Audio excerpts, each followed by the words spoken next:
बिस्मिल्लाहिर्रहमानिर्रहीम। लाखों करोड़ों दुरूदो सलाम मोहम्मद मुस्तफ़ा सल्लल्लाहु अलैहि वसल्लम और आले मोहम्मद पर। मैं हूं उमर दराज गोंदल। बाप से मुतालिक जुमले तो हमने बहुत सुन रखे हैं कि बाप तो फिर बाप ही होता है, लेकिन आज एक हैरान कुन वाकया हुआ और इमरान खान ने इसके ऊपर जो बात की है वो बहुत ही दिलचस्प है। आप जानते हैं कि इमरान खान के जो साहबजादे कासिम और सुलेमान हैं, उनके मुतालिक कहा गया कि वो पाकिस्तान आ रहे हैं, 5 अगस्त को वो आएंगे। तो अब जैसे जैसे 5 अगस्त करीब आ रही है तो पाकिस्तान तहरीक इंसाफ से ये सवाल हो रहा है कि वो कब आएंगे, वो आ भी रहे हैं कि नहीं आ रहे। तो इस हवाले से अलीमा खान साहबा ने कल वैसे बता दिया था और उन्होंने कहा था कि देखें, उसके लिए तरीकाकार ये होगा कि उनकी मुलाकात की इजाजत तो मिल जाए, कंफर्म हो जाए, क्योंकि ये हमें यहां पे मुलाकात नहीं करने देते तो उनको हम कैसे बुला लें।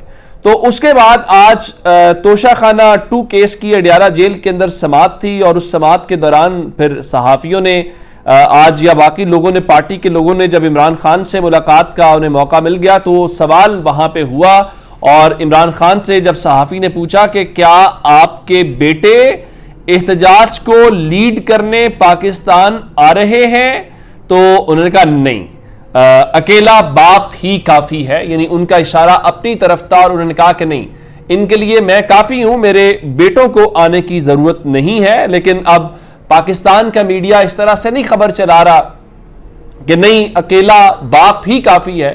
पाकिस्तान का मीडिया, जियो न्यूज समेत जो दीगर इदारे हैं वो ये चला रहे हैं कि इमरान खान ने पाकिस्तान में अपने बेटों को आने से रोक दिया है। और आज अलीमा खान ने जो बाहर आके बताया उनका कि इमरान खान कह रहे हैं कि तहरीक अब शुरू हो चुकी है, सब निकले और ये तहरीक तब तक जारी रहेगी जब तक मुल्क आजाद नहीं हो जाता।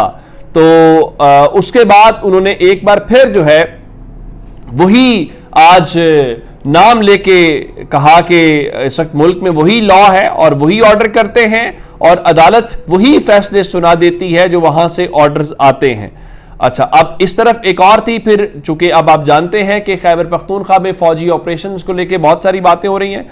तो अलीमा खान साहबा के मुताबिक इमरान खान ने कहा है कि खैबर पख्तूनख्वा में तहरीक इंसाफ की हुकूमत है, तो उस हुकूमत को डिस्टेबलाइज करने के लिए सब कुछ वहां पर किया जा रहा है। और जो कुछ तेरा वाक़े पे हुआ, अलीमा खान के मुताबिक इमरान खान ने गहरे दुख का इजहार किया है और जो वजीरिस्तान ऑपरेशन की उन्होंने मुखालफत की है। और फिर उन्होंने कहा कि मुल्क में सब कैंगरू कोर्ट्स हैं, इंसाफ की कोई उम्मीद नहीं है और उनके मुताबिक इनकी ख्वाहिश के मुताबिक ही ट्रायल होगा। और अब ये जहां तक बात है कासिम और सुलेमान वाली, ये भी क्लैरिटी हो गई। तहरीक के हवाले से ऑलरेडी तहरीक इंसाफ कह चुकी है कि इस बार जो है वो तहरीक को महमूद खान अचकज़ई लीड करेंगे। लेकिन अब आते हैं इस बात के ऊपर कि इमरान खान का कमरा देखना और 10,000 रुपए में, ये एक बहुत दिलचस्प कहानी है। यानी इमरान खान का जो कमरा या सेल है उस तरफ चिड़िया को भी पर मारने की इजाजत नहीं है और उनकी फैमिली को, उनकी पार्टी के लोगों को मुलाकात नहीं करने दी जाती, इसलिए कि सिक्योरिटी का मैटर अपनी जगह के ऊपर। लेकिन कहा जाता है कि इमरान खान को आइसोलेशन के अंदर रखा गया है, दीगर लोगों से अलग थलग। आज इमरान खान की बहन जो नौरीन साहिबा हैं, उन्होंने ये बताया कि एक कैदी ने अडियाला जेल में सिर्फ इमरान खान का कमरा देखने के लिए पुलिस वाले को 10,000 रुपए रिश्वत दी थी। और उनके मुताबिक लोगों को इमरान खान से इतनी मोहब्बत है कि उनका जो कमरा है वो देखने तक। इसका मतलब ये हुआ कि, लेकिन वो 10,000 का मतलब ये होगा आपको जेल जाना पड़ेगा। अगर आप इमरान खान का कमरा देखना चाहते हैं तो आपको जेल जाना पड़ेगा और आप उस जेल में होंगे तो वहां पे 10,000 रुपये आप उनको रिश्वत देंगे पुलिस वाले को।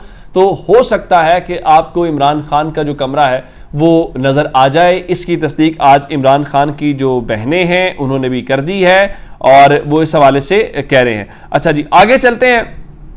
और ये जो तोशाखाना 2 केस की समाअत जिसके हवाले से मैंने आपको गुफ्तगू उनकी सुनाई है, उसमें आज 2 अगस्त तक उसकी समाअत मुलतवी कर दी गई है और इमरान खान के जो वकील हैं उन्होंने गवाह मोहसिन हसन पर अपनी जिरा मुकम्मल कर ली है। और तोशाखाना 2 केस के अंदर मजमूई तौर पर जो 10 गवाह हैं उनके बयानात कलम बंद कर दिए गए हैं और जिरा भी मुकम्मल हो गई है। जबकि अदालत ने आइंदा समाअत पर मजीद 3 गवाहों के जो बयानात हैं वो रिकॉर्ड कराने के लिए तलब कर लिया है। और अब आइंदा समाअत पर जो नैब के गवाहान आफ्ताब और हसनैन हैं और मजिस्ट्रेट मुर्तजा, उनके बयानात जो हैं वो कलम बंद किए जाएंगे। तो कहने का मतलब ये हुआ कि इसमें भी सज़ाएं सुनाने के हवाले से बहुत तेज़ी के साथ चला जाएगा। जहाँ तक सज़ाएं सुनाना है, सज़ाएं सुनाई जा रही हैं। कल इधर लाहौर से जो डिप्टी अपोजिशन लीडर हैं इस वक्त, मोइन कुरैशी, उन्होंने ख़त लिखा था और उन्होंने ख़त चीफ जस्टिस को लिखा और उसमें उन्होंने 9 मई को केसेस को लेकर जिस तरीके से वो किया जा रहा है उसके ऊपर बात की थी। लेकिन आज जो कौमी असम्बली में कायदे हिज़्ब इख्तिलाफ हैं, उमर अयूब साहब, उन्होंने चीफ जस्टिस को खत लिखा है। हालांकि उनकी अपनी सीट खतरे में है, उनको हर सूरत डिस्क्वालीफाई किया जाना ज़रूरी है। अब चूंकि तहरीक इंसाफ के जो बहुत सारे लोग हैं उनको डिस्क्वालिफिकेशन के जरिए मसले का हल निकाला जा रहा है, तो उन्होंने जो चीफ जस्टिस को खत लिखा है और उसमें कहा है कि जो 9 मई के मुकदमात हैं वो इंसाफ की बजाय सियासी इंतकाम का शिकार हो चुके हैं और जो अदालती कार्रवाइयाँ हैं वो बदनीयती, जल्दबाजी और दबाव के तहत की जा रही हैं और मुल्क में जो आइन और आलमी कवानीन हैं वो पामाल हो रहे हैं और उनका अदलिया को जो जुल्म के खिलाफ ढाल बनना होगा और इंसाफ नज़र आना चाहिए। और जो मौजूदा अदालती तर्ज अमल है वो पाकिस्तान के जमहूरी निज़ाम के लिए ख़तरा है। यानी वो चीफ जस्टिस को लिख के कह रहे हैं कि चले तो जो बाकी तो जो होगा सो होगा और जो हो ही रहा है, लेकिन आप ये देखिए कि अब आपकी अदलिया की जो मौजूदगी है वो इट्सेल्फ पाकिस्तान के जो निज़ाम है उसके लिए ख़तरा है। तो मेरा ख्याल है निज़ाम कितना ताकतवर है, मैं उसकी एक मिसाल आज आपको एक ख़बर में सुनाना चाहता हूँ। आज पार्लियामेंट की जो पब्लिक अकाउंट्स कमेटी है, जो जुनैद अकबर साहब की सरबराही में आज वहाँ पे इजलास हो रहा था और वहाँ पे कमेटी के अरकान ने कहा कि हमें जो शुगर मिल्स के मालिकान हैं जो आपको बहुत महंगी चीनी देते हैं और आजकल दे भी नहीं रहे, तो उनका जी हमें उनके नाम बताए जाए। तो आप अंदाज़ा कीजिए कि बजाय इसके उनको कोई इतराज़ होता, जो सनती पैदावार की वजारत है उसने कहा जी हम मिल्स के नाम तो आपको दे सकते हैं लेकिन हमें मालिकान के नाम देने से उन्होंने इनकार दिया।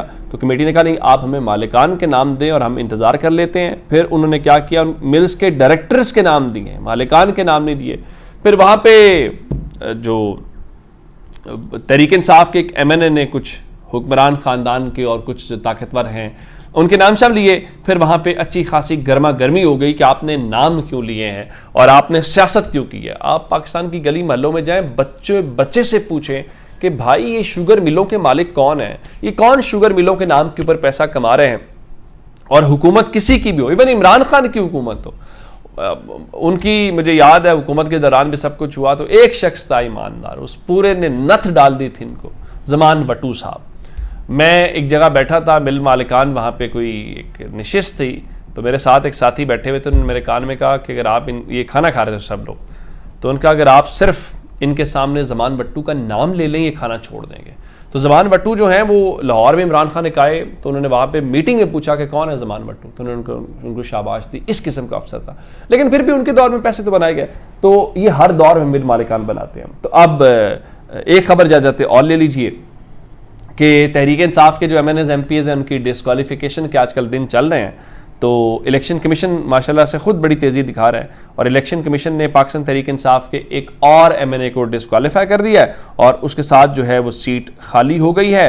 और अब जो है वो NA1 जो पहली सीट है अपर चित्राल की, वहाँ पर उन्होंने अब्दुल लतीफ़ चित्राली, जिनका रात को इलेक्शन कमीशन ने एक वो जारी की थी प्रेस रिलीज़, उसमें जो लबो लहजा था वो बहुत ही बेहुदा उसको कहना चाहिए कि रुकने असम्बली से मुतल्लिक, लेकिन उन्होंने उसका हल ये निकाला है कि उनको डिस्क्वालीफाई करते। तो ये अब तक के अपडेट्स है, अपना बहुत सारा ख्याल रखिएगा। खुदा हाफिज़।